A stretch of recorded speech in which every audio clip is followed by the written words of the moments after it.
Hello, Open Book. I am Pumla Dineo Gqola, and welcome to Reimagining Rituals. And thank you for making it, for choosing to be here, despite the very welcoming Cape Town dry weather this morning. I have three incredible books to talk about. So I will have a conversation with the three remarkable authors up on stage, and then we will have a chance for you to ask questions or make comments briefly at the end. So the session is called Reimagining Rituals. And of course, rituals are an integral part of human life. They're an important way in which we make sense of ourselves and our place in the world and the world. They are important for us to create stability, to negotiate change. And they, of course, are also a very important way of, an important route to seeing, complex ways of seeing, managing complex emotions. The three authors I have on stage bring varied invitations to think about ritual, to think about this topic. I'm going to introduce them. I'm going to start with Maneo, so from extreme left. They're all left, everybody's left. I'm just in the sitting, so we're not moving right, except in direction. Maneo is a poet, an editor, an essayist, whose work has appeared in various publications locally and internationally, including the Mail and Guardian and the New York Times, and various literary publications and anthologies. They were 2016 Bitch Media's Global Feminism Writing Fellow. Maneo has also been arts editor in the Mail and Guardian, so you're starting to see the very complex relationships that they have with the work of shaping the word. Their debut collection was longlisted for the Solblaki EU Poetry Award, shortlisted for the Ingrid Jonker Award, and won the Glenna Lushai Prize in 2020. Welcome, Maneo. Thank you.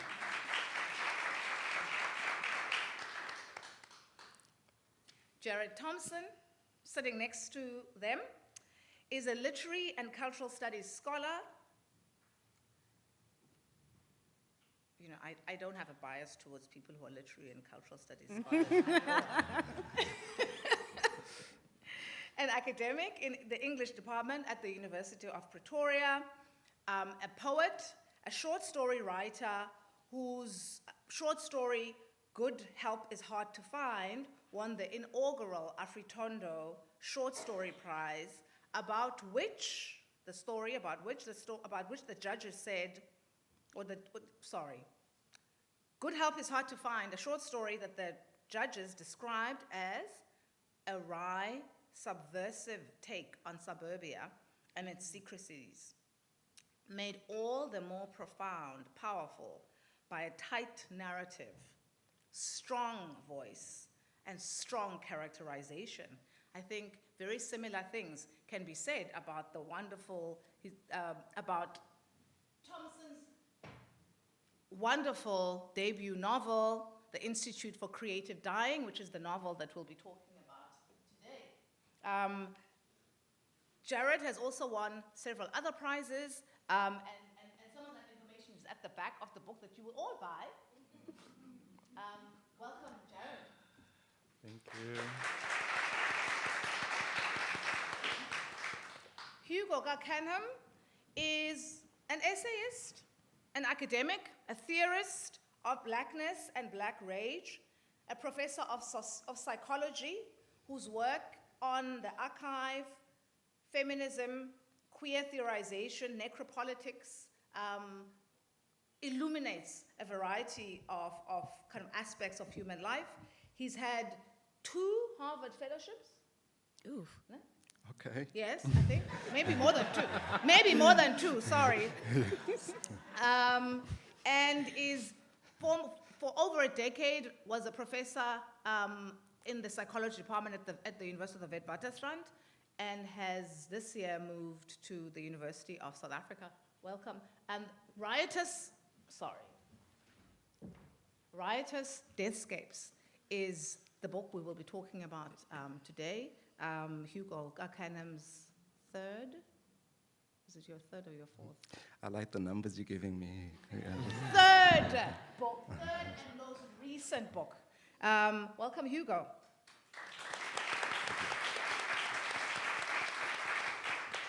We're supposed to be talking, these books are so wonderful. Please make sure that all 3 books are on sale. The authors will sign their books, at the author's signing table, which is right next to the book sale table immediately after this. Should the books sell out at the stall, which they very well might, given how remarkable these 3 books are, please also be sure to make a visit to the book lounge. Okay, so let's talk about rituals then. My first question, I'm going to ask the same question from the three of you. And it is a question about your writing rituals. Writers bring a whole range of kind of approaches to the process of actually kind of crafting the word. And all 3 of you write in different genres, and you write successfully. You all celebrated and superlative command of these various genres in which you work. Could you share with us what your writing rituals are? Do you have writing rituals? And do your writing rituals have anything to do with the genre? So do you write essays? Are your essay writing kind of rituals different from your poetry ones, from your fiction ones? And have they always been the same? And also because all 3 of you, also in different ways, Hugo and Jared, you also teach writing by virtue of being academics. You teach people how to write, right? In a particular discipline and scholarship in creative forms. Maneo, you've also worked as an editor, so you've also kind of worked with other people's writing and so in a way kind of reshape other people's writing as well. So your reflections, please, in any order you would like. You're looking at me. Wow, fine. Oh dear. Okay, let me move this just a little. My writing ritual, especially for poetry, is just really chaotic. I'm a very slow reader and love to read for a very long time before I write anything.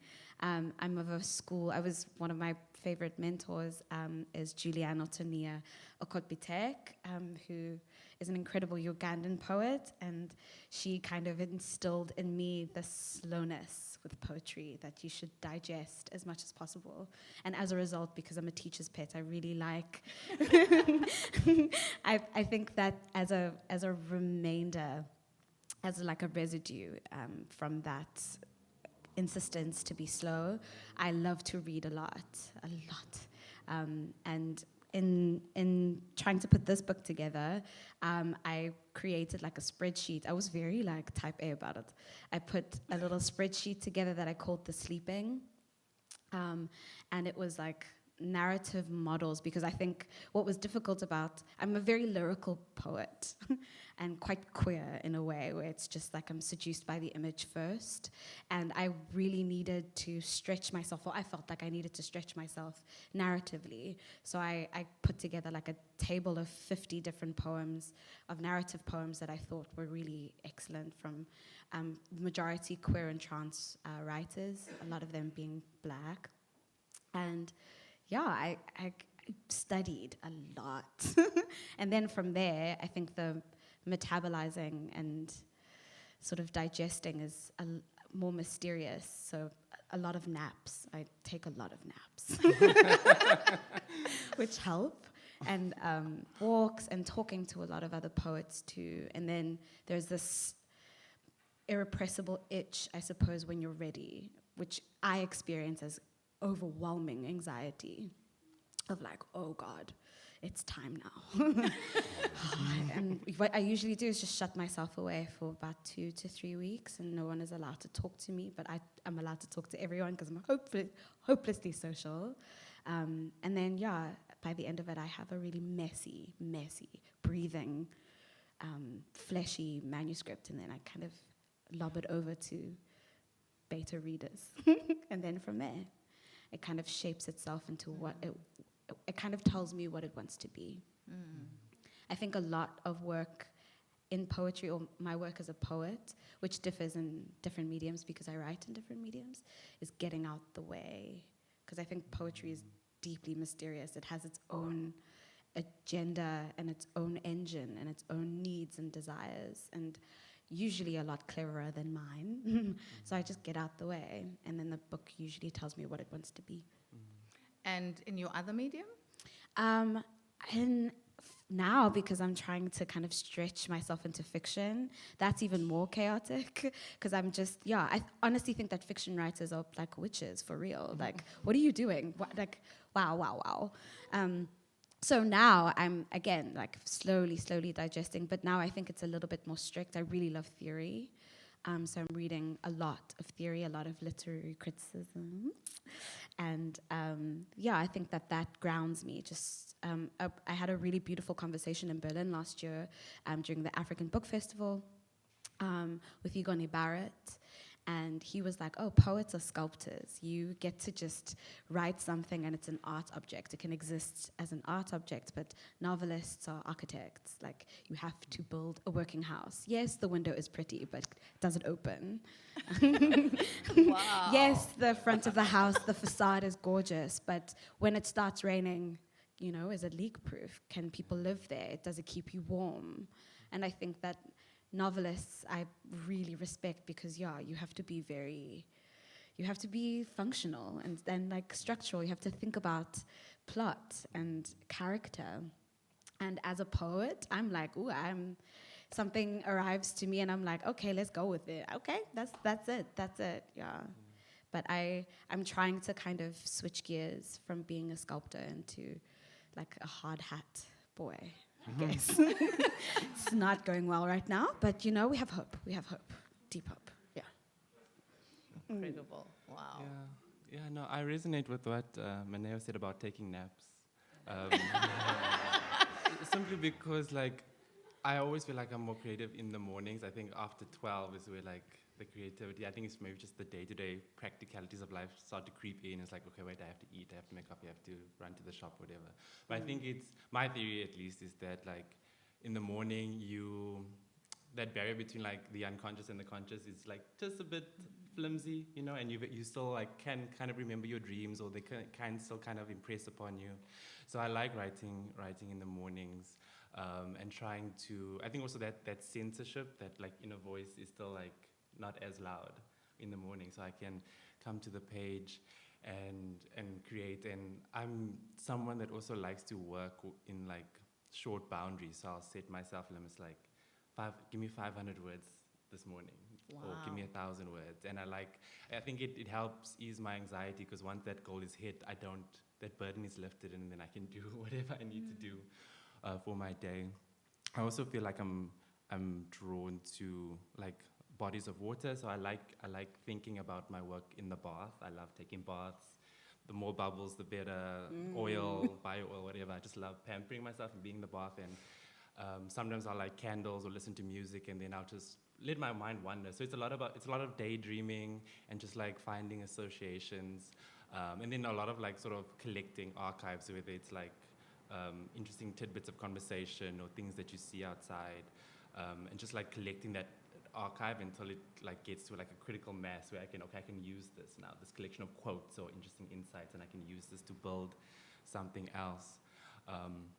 And then on the other side, there's when sort of after I've created something for the day, maybe I enjoy kind of getting out of my head and into my body. So, like, yoga, walking, running, getting physical. I always feel like it relieves me. It like there's this cathartic sort of release. I don't have to think anymore. And I always think that moving, at least like movement medicine, it unlocks things in the body. And I'm interested in the body and how it like holds on to nuggets of experience and sensation, and how that can also lead to insights. And it's not a very sort of clear-cut, neat process. It's very haphazard. But I think it helps sort of to trust that the creative process will take care of itself. Like you don't have to like be sort of pinpointed on everything. Like things will happen, and in the editing process, that's often where the magical connections can also like come out as well. So it's a lot of like back and forth, I think, between mind and body for me, and like, okay, let's let the body think, let the body do what it needs to do, and you don't have to think anymore. I think talking to myself like that helps, especially when I'm heavy and deep in the creative process. It helps take away that anxiety of like, oh, there's another day of creating ahead of you. Well, you don't have to think about that. Just get through this next 3 sets of squats, for example. Yeah. So yeah, that's mine. That is incredible. And do you write every day? Regularly? When I was writing this novel, I wrote from Monday to Friday, and whether it was, and then I'll take a break obviously on the weekends, but I mean, it could be just 300 words a day, but as long as I got something on the page, that for me was like a victory. And that's how I spoke to myself through the process, yeah. No, I'm in awe of that, because you just sound so disciplined, and I'm such an undisciplined writer. I'm just wow. And in relation to, do you have rituals in relation to the work of teaching writing? Yeah, in terms of teaching writing, I'm always trying to be like very self-reflexive in the sense of what am I doing, what kind of techniques am I using, and how can I like articulate that for a student to understand. Because sometimes we get so caught up in our own like routines that we're not knowing like, oh wait, what I'm doing here, I'm actually making this transition.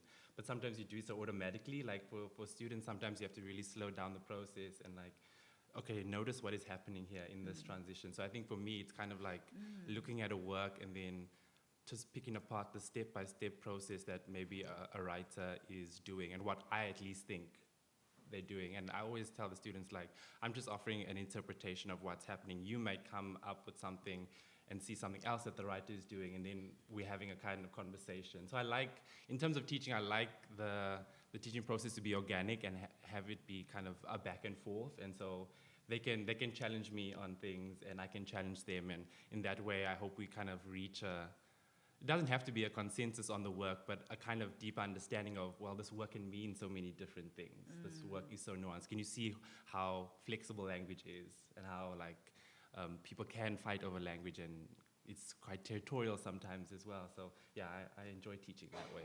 Yeah. Amazing. Hugo? Thank you, Jared. Yeah. So I run quite a bit, and it's in the actual running that thoughts form and I tease through ideas. Well, and particularly, life problems during running, I highly recommend it. If you were fighting, when you left, you come back kind of smiling. So I write a lot while I run, and then I'll come back and I'll take notes on it. The bath thing too, yeah. Wait. Say a bit more about you write a lot while you're running. Yeah. So sometimes I think I know what you mean, but yeah. Can you? So sometimes I would write something. So I think I write more in essay form than I do in. One of my struggles about book length is the narrative kind of arc, right? Because as an essay, it's whole, right? But as a longer project, the things that hold it together, you have to think more carefully about those. So I would, on a morning run, I can finish the essay in my head, including the words, well, give or take. but words are important to me. Like, a single word can be a trigger for all kinds of things, or as holding ideas. The bath is interesting because the ideas don't hold. It's like I need something to scribble on, but then it's messy, so everything is watery. And I also, talking about ritual, I love to read about, or to think about ritual. So I have a few things, I think, in the book that are a ritual, like rural life in particular in this context of the book, and the rituals that people participate in, which I find is quite productive, generative for slowing down, right?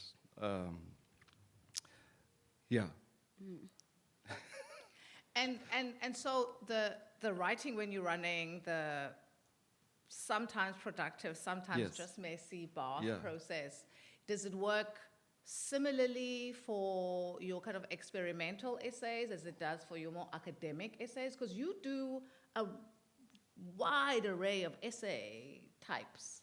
So I'm just wondering if it's just the format and the outcome that's different, or are they different for you in terms of how they come into being? Is the process different from you as well? So Maneo and Jared were talking about how, for example, when they're writing, there's a kind of challenge, a productive challenge, a generative challenge in moving between the different genres, so that so I'm just wondering, because in some senses, because your predominant writing form is the essay, it can appear, I think, from maybe, I don't know, maybe not, maybe just me, that maybe the process might be more similar than it is. But I mean, the forms of your subgenres of essays are quite wide-ranging, quite different. Right. So is it just, okay, I don't want to preempt No, anything, so it feels the question. it feels similar. I don't know that there's a distinction in how they come to being, and during the running, which is the writing in some ways, that they are any different. So no. So then how do they come out different? It's a good question. Oh, that. So for example, if I'm well, the subject matter, right, determines. You write on, there's experimental essays on Black Rage, and then there's dense academic theorization on Black Rage, and they're the same topic and they're the same theme, but they're not the same types of essays. Right. So Okay, I mean, maybe this is, sorry, I'm bullying you. Am I bullying you? You are. Okay, I'll move to something else. So, Jared.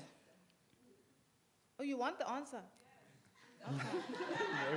Okay, you can think maybe during the question and answer session, that can be the first question you answer. You can prepare. We can thank you for helping me, bully. Helping bullying me. So we historically we're at a very interesting time, because we've just come out of okay, we haven't really come out, but we sort of transitioning, we think, from COVID, and it's not the only time, but it's the most recent time in which we're thinking about collectively about mortality in kind of very kind of stark, explicit ways, experiencing it, thinking it. It's kind of the spirit of the time. It's the other times, but I think the one that's most recent is and therefore most fresh in our collective psyche. And so we have kind of been pushed to think about death explicitly and to deal with kind of death and a much more repetitive. Of course, death is always repetitive and it's always present, but we kind of think our consciousness, it's been pushed to the front of our consciousness quite starkly in the last few years. And it's, of course, with the things that we with the themes and with the sentiment, collective sentiment that we often attach to death. Obviously, it's fearful, it's inevitable, it's difficult. And then you write this exquisite novel that is about mortality, that is about different in which different characters come to terms with the inevitability. I mean, I'm gonna try very hard not to do spoiler alerts. I'm very conscious of it because I want you to read and I don't want to ruin the book. But Jared's novel. The only spoiler alert is this: that several of the characters are terminal. They're dealing with kind of terminal illness. So it's not only that, well, death will eventually come, but that death is around the corner somewhere. And so you produce this novel which is about death and dying, which is about coming to terms with death and dying, but really is about creativity and freedom and possibility. And I'm just wondering, I have several questions, but I'm just wondering, to start off, I'm wondering whether you writing this novel, that is concerned with mortality, but is really about the beautiful ways of living and the possibilities, but also ways in which a different way of thinking about death and the and death, not as doom and inevitability, but as something that your characters have some creative control over how to die, and ends up being really about how to live in many ways. And I'm wondering whether the backdrop of COVID is just coincidence. Like, are you always thinking about death in this way? Is this a novel of its time in that sense, or what is the relationship between the time and your time, whether it's all to do with COVID, this time? Why this novel for you in this way at this time? Yeah. So during the course of talking, post writing the novel, of talking at various events, I realized that kind of my relationship to death also stemmed out of my queerness, and being in a queer body, and queerness often so aligned to death, in terms of you won't bear children, or you'll get a disease and die, and all those things that I had grappled with as sort of a teenager coming in and self-articulating his queerness. So I had realized that was an interest for me, and then coupled with that was me trying to find a worldview that could accept me. So I kind of lost my Catholic faith, and I was kind of scavenging for a belief system that could ground me. And I was an atheist, self-proclaimed atheist at one time, or a hectic materialist at another time. And I was looking back sort of through my trajectory, I was trying to scramble together a worldview that could sustain me, and that could that made sense for the suffering I saw in the world, but also for the suffering I felt myself go through. And then, so the idea for the novel came around the end of 2019, and then I started at the beginning of 2020, and then COVID hit in March. And it was a time that challenged me, because I think starting out the novel, I had a kind of very distinct ideas about, okay, this is the kind of celebration of mortality that I want to write towards. But then COVID challenged me, especially having COVID come into my house as well and affect me and people that I knew, and I saw people pass away. It challenged me to hold, or attempt to hold, the kind of wrought grief and fear of death with a kind of celebration or celebratory kind of tone with mortality. What images or language could reconcile these two things? I mean, these things are very messy. Like at one point, dying relieves pain, but it's also a loss for the people that person is connected to. So it's this braiding of, like, you could call it bittersweet, but this braiding of these emotions that COVID challenged me to experience. And I remember sort of when I did get COVID and I sort of body was completely depleted and all I could do was like sit on the porch and just like look at the world because I had no energy. That experience also informed the book because there's moments where the characters, all they can do is just sit and watch the world. They have no energy to do anything else. I'm thinking of Diane, one of the characters.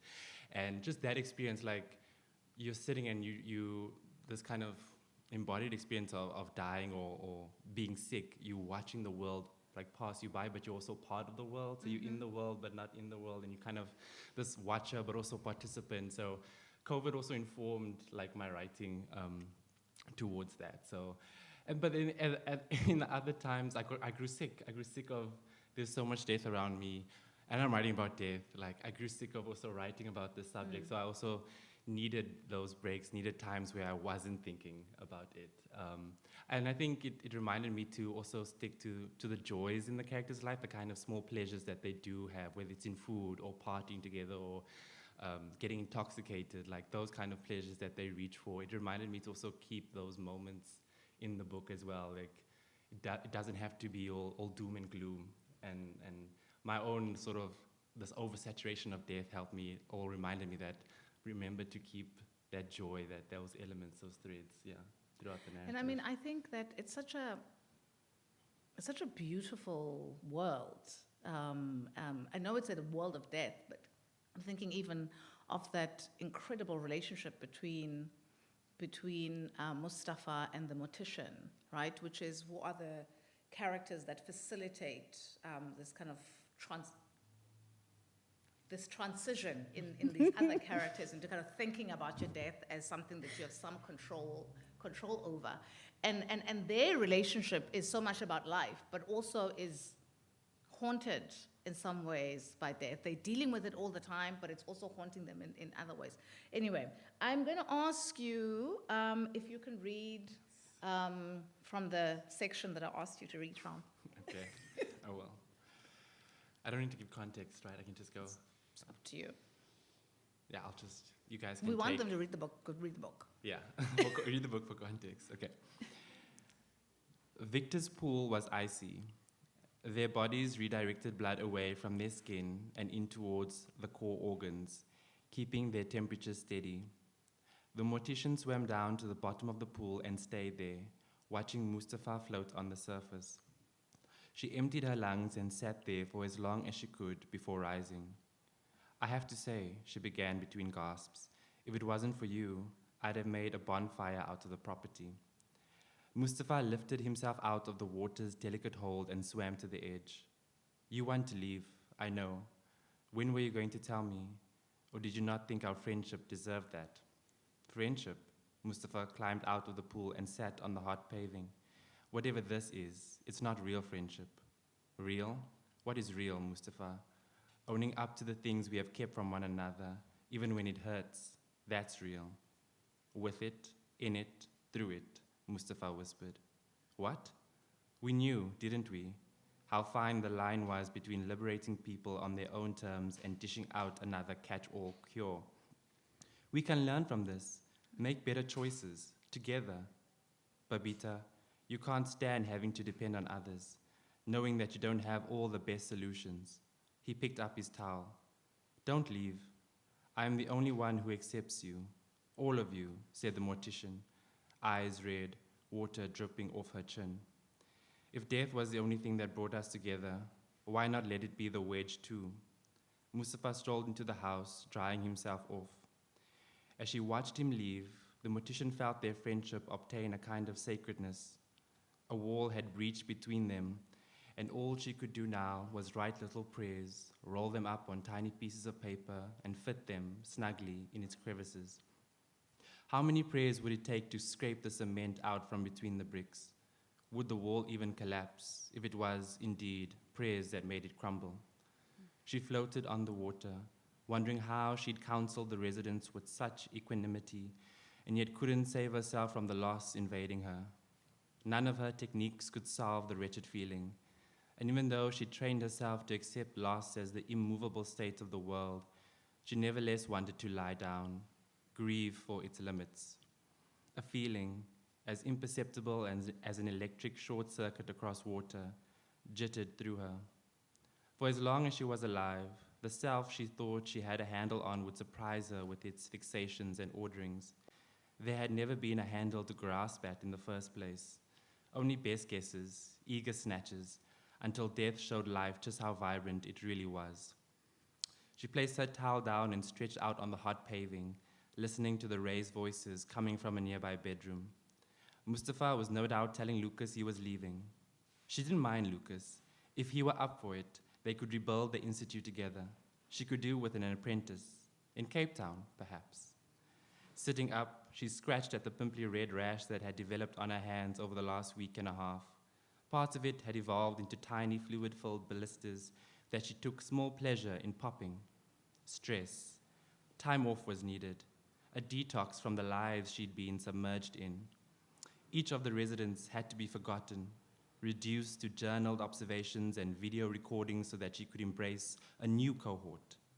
Time was needed for the past stranglehold to go limp, for the sharpness of individual lives to blur into pattern, for the wounds of the residents leaving to harden into healing, sealing a body made for holes. This was the difference between cured and healed, she thought. One you leave behind, another you live with.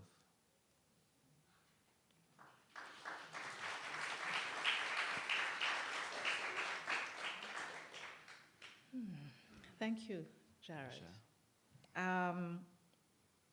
Maneo, Yeah.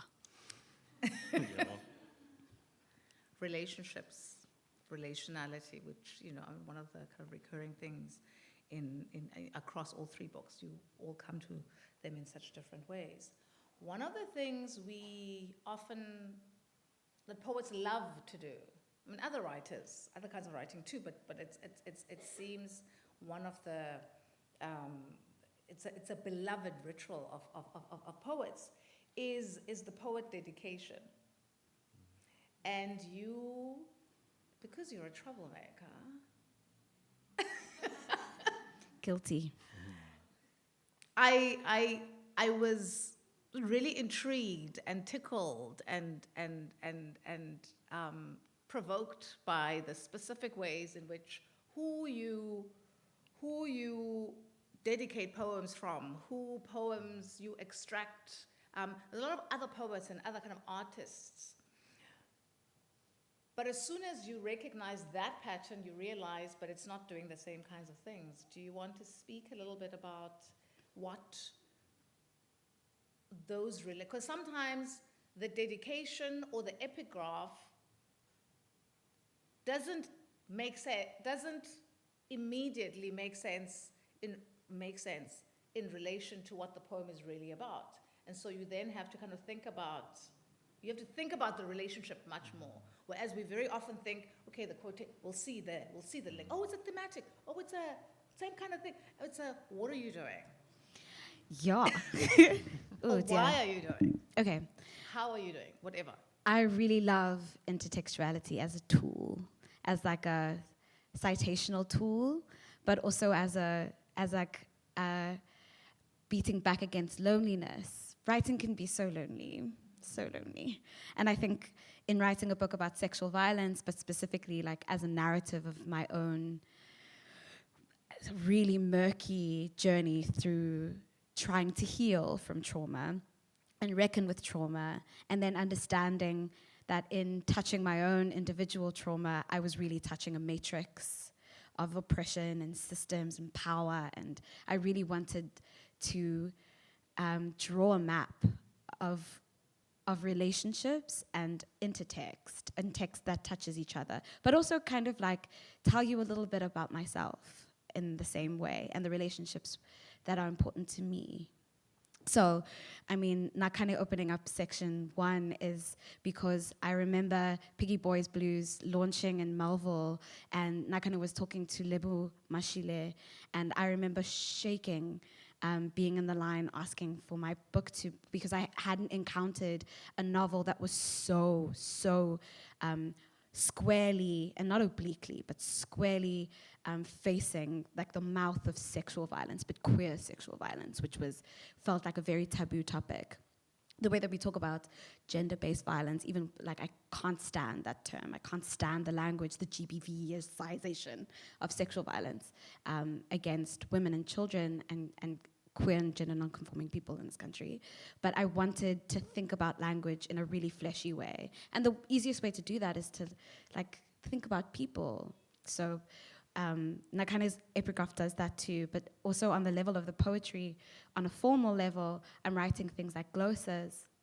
I remember picking up a collection of poetry by a queer sex worker, professor, badass bitch, called Amber Dawn, who wrote a book called Where the Words End and My Body Begins, an entire collection of glosas. And that form is like really delicious to me because the way you gloss on another poet is to steal 4 lines, and it's a way of thinking through another person's conception and view and delicious look on the world. So I really wanted to also get close to people that I felt had something that I needed to learn. And it was the easiest way for me to do it, just like pull a lot of people. But I think you're also asking what I'm doing by also, I guess, like pointing to something higher. I'm not asking you to kind of think about the content of the poem with the epigraph or who it's after sometimes, or even who I'm quoting. Sometimes I'm asking you to think about the system just above it, or just above that, or just above that, so that you're not just thinking about, oh, this is a story that Maneo is telling, or maybe Maneo's telling a story about a story. Yeah. I have so many follow-up. Yes. Maneo, will you read from Litsatsi? Yeah, of course. And then after that, will you read from Everything is a Deathly Flower? Yes. The little spine, my spine, sure.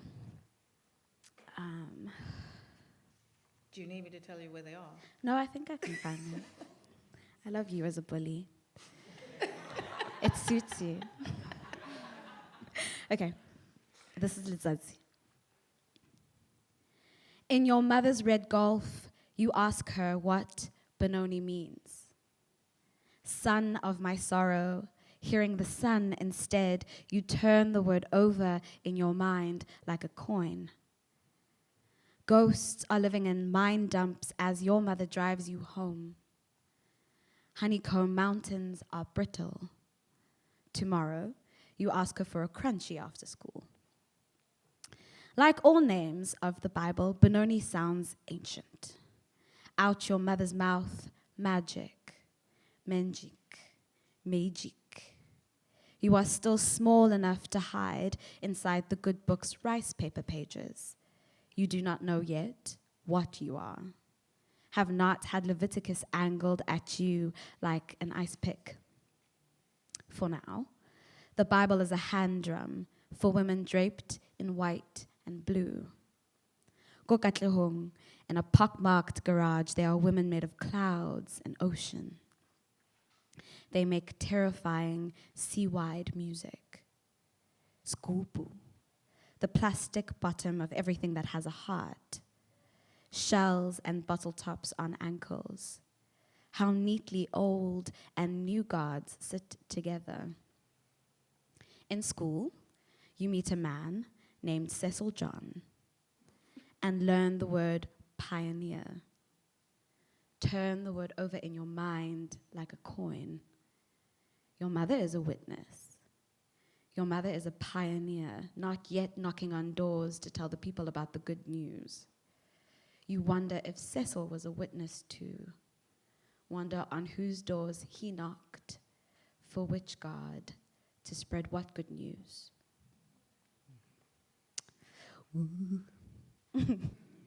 Okay. Everything is a Deathly Flower is a glossa, like the one I was just talking about now, and I gloss on a fantastic poem called Closet of Red by a queer poet called Saeed Jones. So the first 4 lines are Saeed's, and then you'll hear them again with me. So this is Saeed. In place of no, my leaking mouth spills foxgloves. Trumpets of tongued blossoms litter the locked closet. Up to my ankles and petals, the hang gowns close in. Mother multiplied more, there are always more. The poem begins.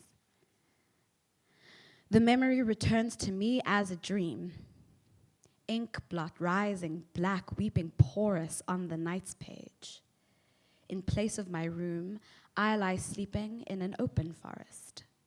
Moss, a bed beneath me, blanket of cedar leaves, fragrant and warm as prayer. Until you arrive. In all your silent menace, you are keeping watch, your night vigil brief, searching for a moment when my sleep dips deepest. You sneak into the moss and touch me without my consent. In place of no, my leaking mouth spills foxgloves soundlessly onto the pillared green. You do not stop. Instead, you mistake the flood of petals from my mouth as pleasure. You do not stop. Instead, you read my body's rigidness as yes. You read my silence as permission. You read my closed eyes as assent, and my turned head as, of course, I am black and woman and queer. What else could my body be for but entry? How else am I legible but as safe to violate? Everything is a deathly flower. Trumpets of tongued blossom litter the locked closet standing unmoved behind us. Panic paces its itch across my back, and for a moment, I forget my power. Until I arrive.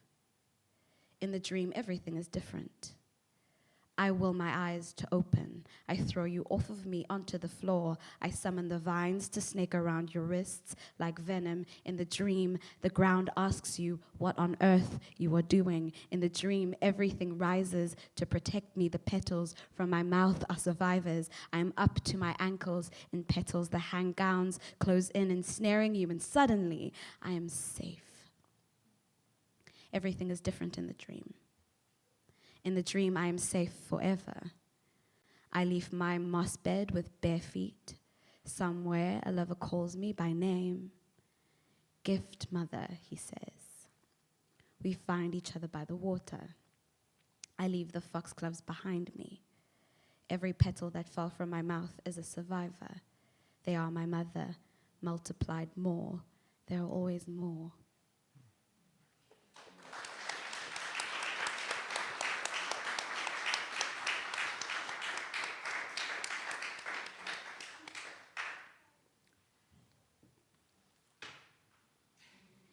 I think you can see from the 2 readings you've had thus far that I do not use the word exquisite lightly in relation to the writers on our stage. I am going to ask Hugo to read. After a poet. Khawufunde Hugo. Awunzimbandi. A way of seeing, knowing, being, and living with and against sedimented devastation. Mbondo theory is Daesh's Deathscape's contribution to knitting together Black and Indigenous studies. To explicate this theory, I begin with a key concept that drives this theorization, ugwakumkhanya. This concept works as a trinity.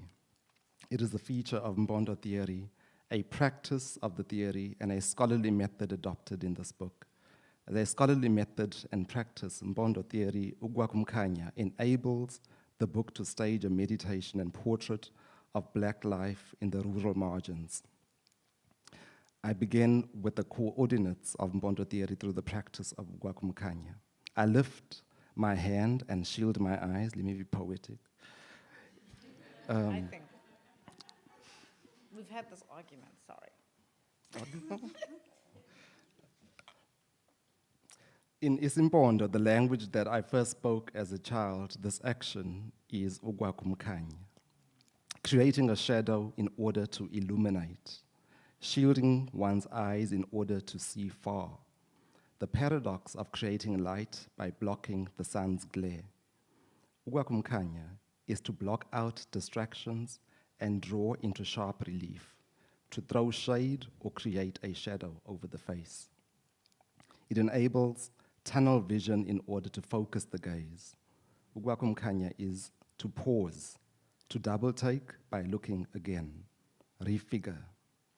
Eyes shielded and momentarily closed, one can look into the past. Ukwakumkhanya is to shield one's eyes in order to attend differently and to consider from another vantage point.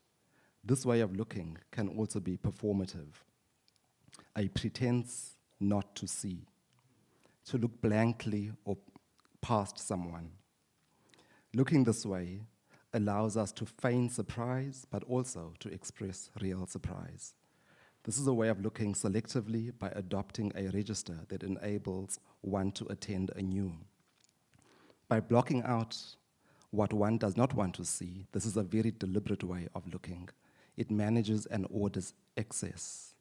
It invites multiple gazes, which could include direct, oblique, repeated, and stalled looks. It can be a look of refusal expressed through looking askance, looking away, and blocking out. It is to imbue the black subject with self-knowledge and interiority. It is to look from a place of consciousness of one's place in the world, from the existential fact of the body and the accompanying attributions we have been compelled to learn about being black in the world. Ukwakumkhanya is to attend from a place of survival that is coded in the body and intergenerational knowledges. It is an archive that radiates from a deep history. It is a perspective from which to gaze at the world, thus bringing into sharp relief. To look this way is to center the subject position of the looker. If we imagine a deep temporality within which our ancestors are embedded agents, we can imagine that our ukwakumkhanya is discursively related to theirs, and our ways of attending can radiate backward. It is to recognize Black indigenous wisdom born by ancestors and elders. Before us, then, is a deep history of attending while being grounded in this place. Standing on a jagged rock high above the seething ocean of Emampondweni, how many ships did our ancestors see? What does this way of looking tell us about our history? And how are we figured differently by self-seeing beyond colonial and state-sanctioned narratives? How does rooting oneself on the seashore or the Black Shoals discursively link our history to a global history of oceanic existence that builds anti-colonial praxis and is indigenously ordered away from the sovereign claims of the nation-state?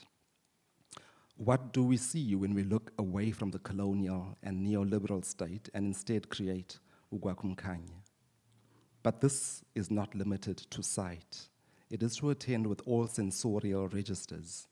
One can scan the sky to divine an approaching storm in the gathering clouds, but with eyes shielded, one might smell the storm approach in the air. Ukwakumkhanya is to pause and attend through the frequency of the sensorial. Through the method of ukwakumkhanya, Mpondo theory is a sensorial experience of life in the world. It displaces imperial emphasis on the visual. These focused looks, tearing gazes, peaked ears, attentive nose, touches, and attempts to perceive differently are the driving motifs of this text. To center looking in relation is to adopt a phenomenological orientation to the world. Ukwakumkhanya is a mnemonic map. It serves as a memory aid and assists us to retain and retrieve memory. In this text, the hill, ocean, river, spirit world, and grave are maps to Mpondo history. I invite readers to join me in lifting their hands and create shelter above their eyes and attend with me through the illuminating shadow.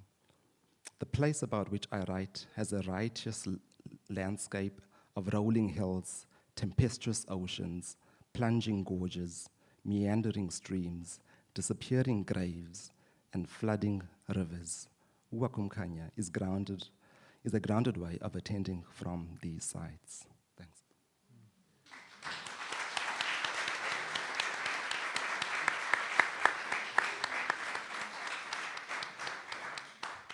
I'm not seeing hands. I've been looking. You're all creating ukwakumkanya. And are there questions? Can I ask my next question? Yvette, can we have one at the front? Are there other questions? I do have a follow-up question, Hugo, but okay, so there's Yvette here, and then there's someone at the back, and then there's someone here. So we'll take those three. Hi, everybody. I guess I have a question about death, and I'm asking because it's something that I'm struggling a lot with lately. I mean, my generation, because of the liberation struggle, none of us thought we were going to make it to 30, and so we didn't really, make a plan for what was going to happen. And I'm 60 now, and I remember what my dad said on his 60th birthday. I said, "Daddy, what would you have done differently if you thought you were going to make it to 60? And he said, "Oh, well, I would have had a life plan." And I'm like, so in a way, it's not new. COVID is etching itself into the human genome, one person at a time. And, we have all these ancient viruses in our genome. And a short question. But what I'm wanting to ask is, how different is it? I mean, we face death on the daily, and we kind of just got through it. You people face death on the daily, and you write books and poetry. So should I be concerned for the COVID generation, or are you planning to be at least as sane as we are? Can you?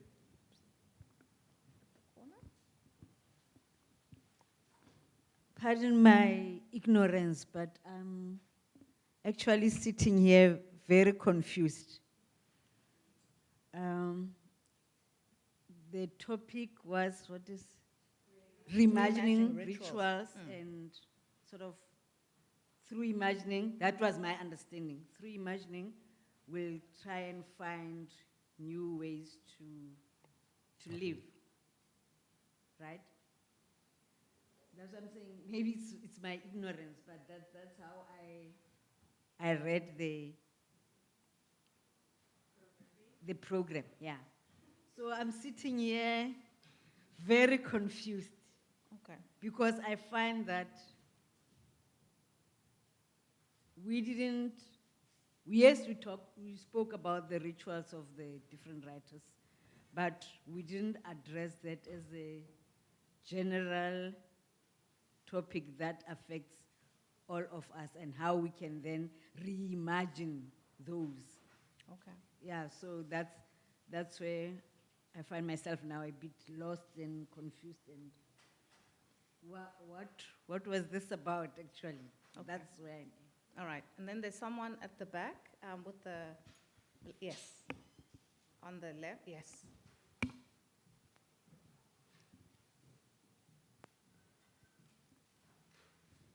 Thank you very much. I want to, in a way, second the person down there's question. I think it would be lovely to hear a little bit more about ritual and how you all have been reimagining it through your works.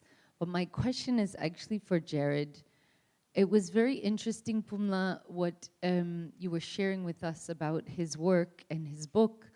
As someone who's in a process of mourning, a few people have recommended reading about mourning and bereavement and grief and death. And I think something that you all were saying on the stage is, that's not really something that one wants to do, is read about death. But I found Pumla's explanation around your text and what you read very moving. And so I'm wondering, you know, who is your audience, and is that something, you know, having written about mortality in a very interesting and dynamic way, as I'm understanding, what do you recommend for people who are grieving? I don't think you can write about people who are terminally ill, and even with all of the dynamics that you were talking about in terms of your own identity, without thinking about that. So if you could speak a little bit to me, I would appreciate it. Maybe others also this interest. Okay, so I'm going to answer a little bit the question about ritual. All of these books deal with, they all reimagine rituals in different ways, rituals of different kinds. And so, and in very different, so thematically they're very different, and the specific rituals that they address themselves to are very different. Rituals of, all of them, rituals of writing, all of them rituals through which we're trained to see and to think about certain things. Jared's book about how to come up with a creative and fictional way to think about, to create new rituals around dying in a fictional context, not in a context that says, this is what we must do. So all of them are a deep engagement with existing traditions. All of these texts create new traditions, new academic, theoretical ways of doing things that are rituals within the academy. And so that's the way in which I dealt with the ritual, with the specific rituals in which are dealt with in the specific text. But of course also, I mean, I think the question about rituals of writing, we are at a literature festival. I didn't want to lose track of that. I mean, I think very often as a person who studies literature, I'm often disturbed when people treat literature in ways that ignore its literariness, those rituals. And so I think there's many ways in which we could have done it. I made choices. I understand and accept the feedback that they were unsatisfactory for some people in the audience, and I take responsibility for that. But I think we have been tending to rituals, and I accept that not the rituals necessarily that some people would have wanted attended to, but all of these texts are very painstaking, beautiful, extended exploration of the world of ritual.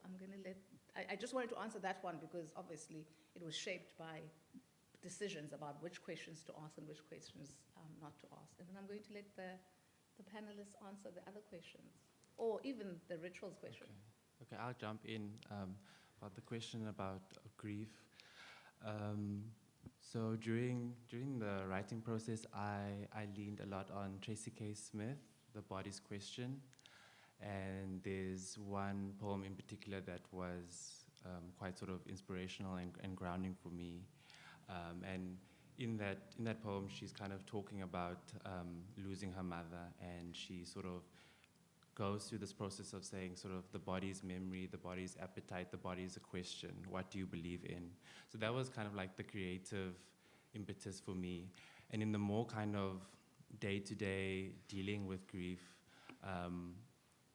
I turned to sort of thinkers like Alan Watts and Ram Dass. Ram Dass it's an audio book, it's called Walking Each Other Home, and it's a collection of conversations that he's had while he was he was terminally ill with cancer, so he was having a conversation with one of his fellow thinkers that he typically converse with, and they go back and forth of sort of talking to each other about what does it mean to walk each other home, to sit by someone when they are sort of going through the dying process. And I mean, just one thing off the top of my head that sticks out for me, he said sort of as someone that attends to a dying person,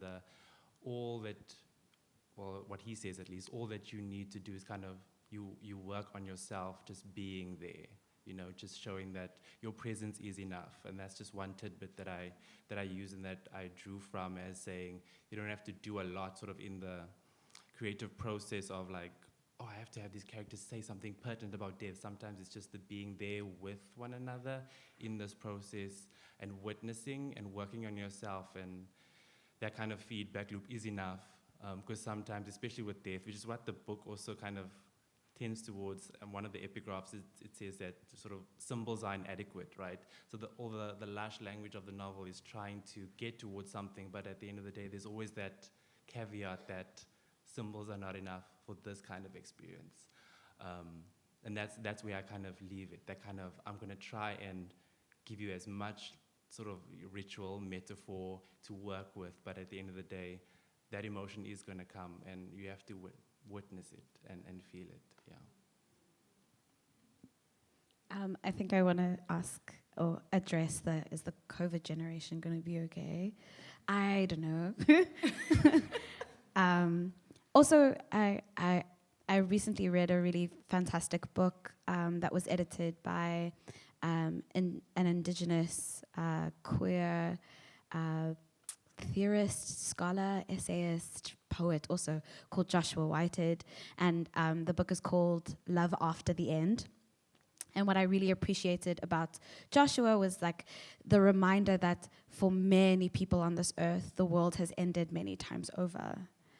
And that we are moving through multiple interlocking, overlapping apocalypses. In my own understanding, because I was raised in the sort of Jehovah's Witness faith that's deeply obsessed with Armageddon and the end of the world and a deep panic and preparation for it, it was beautiful for me to leave home, get queerer, and meet with indigenous people living on Turtle Island or Canada, and speak about the ways in which they remember the end of the world and what they did after the end of the world and what the world that we are left with.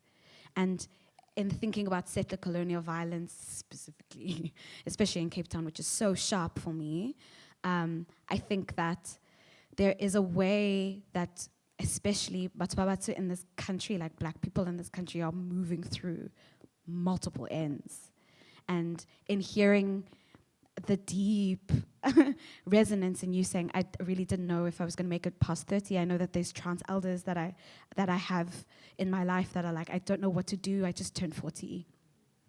I didn't know that I could tend to my life like a garden and that it was mine to tend to, because I live on a planet that actively wants to eradicate my and my people's existence.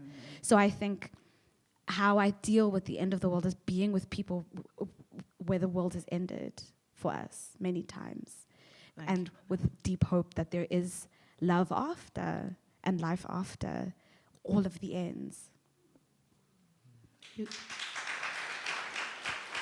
Hugo, I'm going to let you have the final say, Sure. because I know the time people are looking at me askew. I'm just going Right. to ignore them. I'm not rushing you. I'm just No, not no. going to look at them. Doc, how less? So I mean, my book, the title is Deathscapes, right? It's quite preoccupied with death. And in kind of African cosmology, the ancestral realm, right, is the savior, the antidote to the death world, in that, you know, you go into another world which is interdictable, right, by white supremacy, by patriarchy, by all the archies. It's a space of utopian freedom, and if whether or not that exists, right, it's for me in the kind of African cosmology, a productive place to think about death and the next phase. So that's it on death. And ritual, chapter 2 of my book, you know, it has a section called a ritual pause, and it enacts ritual in the more obvious kind of sense of the word. And then lastly, since this is a literary festival and I'm leaving immediately after this because I must leave this province, is to say, you know, Pumla, Professor Gqola, your role in kind of the literary landscape is phenomenal. You anchor us, you give us space, your citational politics and practice is amazing to behold, and we are grateful to We love you a lot. Yeah.